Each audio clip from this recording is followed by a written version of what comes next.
At the intestines overall, this bottom part is going to be small intestine, and this one that runs along the side is large. Small is pretty easy, so we usually just take him out. Okay, and then what you see is the large intestine in its glory.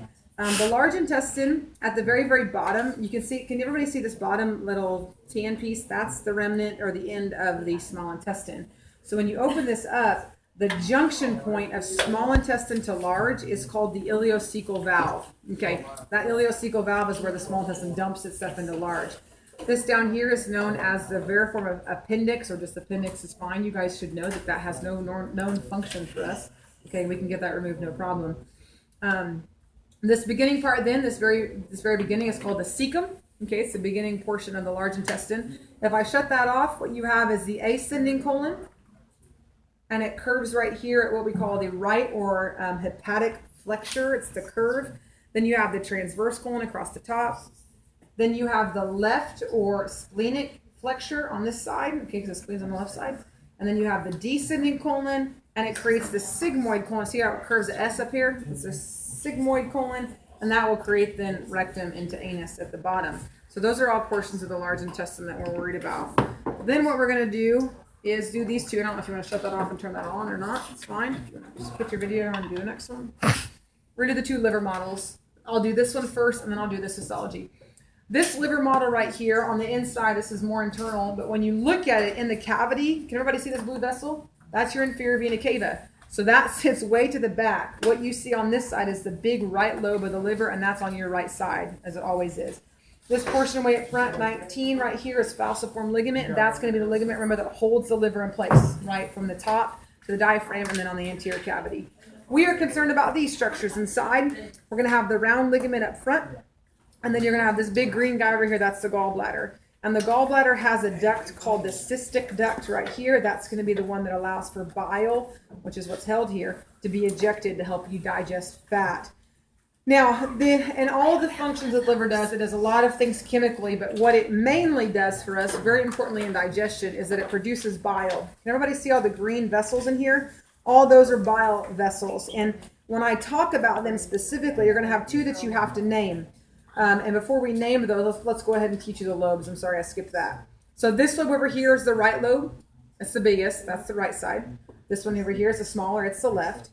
This lobe down here, it has four sides, is the quadrate, Q-U-A-D, quadrate lobe.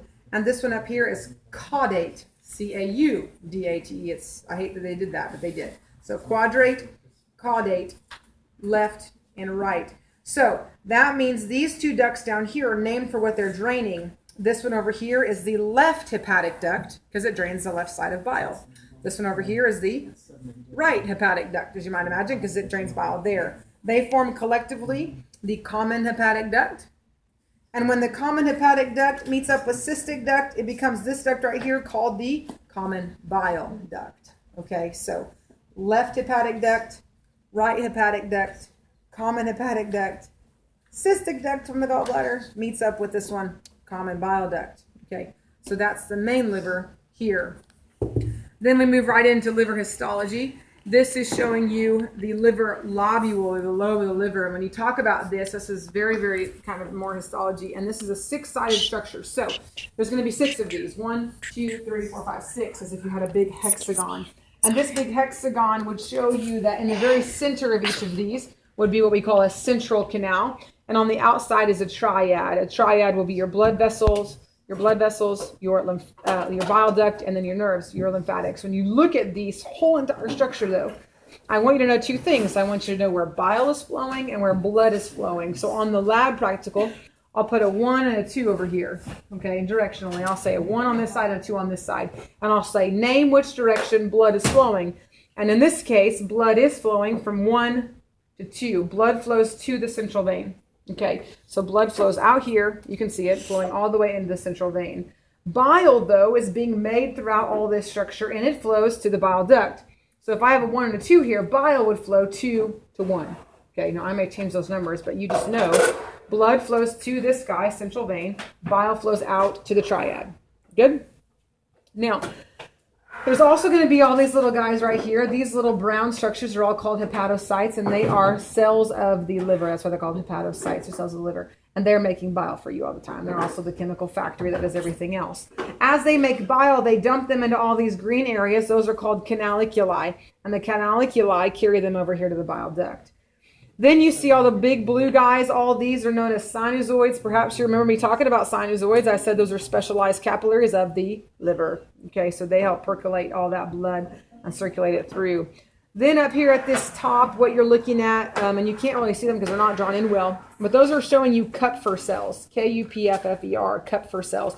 And they're macrophages of the liver. They help clean out any debris that may be there at this point in time. So once again, central vein, triad, and the rest of your structures. Okay? Done.